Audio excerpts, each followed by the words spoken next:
তো বন্ধুরা, এই যে দোকানটা এখন আমি যাচ্ছি, তোমাদেরকে ভিতরে গিয়ে দেখাচ্ছি এখানে কি পাওয়া যায়। তো এইখানে যে কাঠগুলো পাওয়া যায় এগুলো নর্মাল কাঠ নয় প্রিয় বন্ধুরা।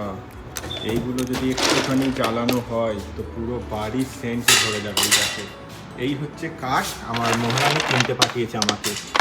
এই কাঠগুলো এত সেন্ট, মানে তোমাদেরকে কি বলবো, বলে বোঝাতে পারবো না। ও মাই গুডনেস, দেখতেই পাচ্ছ তো, সব রকমের কাঠ পাওয়া যায়। তবে কত টাকা কেজি জানো? কাম হাদা কিলো হাবিবি, হাদা খুললে আলফুমিয়া, আলফুমিয়া 1100।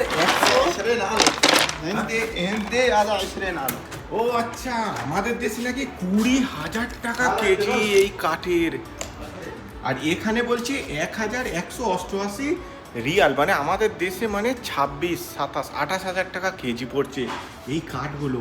ও মাই গুডনেস, ওই জন্যে বললো 1 কেজির দাম হচ্ছে 1188 রিয়াল। ওই জন্য বললো না আলফ রিয়াল মিয়া তামানিয়া তামানি। ও তোমরা দেখো খালি, এইগুলো হচ্ছে সব প্রিমিয়াম কাঠ। যদি একটুখানি ঘরের ভিতরে কোথাও জ্বালিয়ে দেওয়া যায়, ব্যাস আর দেখতে হবে না, ঘর সুগন্ধিতে ভরে যাবে। তো আমি ভাবছি যাওয়ার সময় অল্প করে একটু নিয়ে যাব। আর এই যে কাঠগুলো জ্বালানোর জন্য এইগুলো সব ইউজ করে, এর উপরে সব দিয়ে দেয়, এর উপরে এই কাঠগুলো দিয়ে আর জ্বালিয়ে দিলেই সুগন্ধিতে ভরে যাবে ঘর আরে। তো এই হচ্ছে এখানের ফেমাস কাঠ।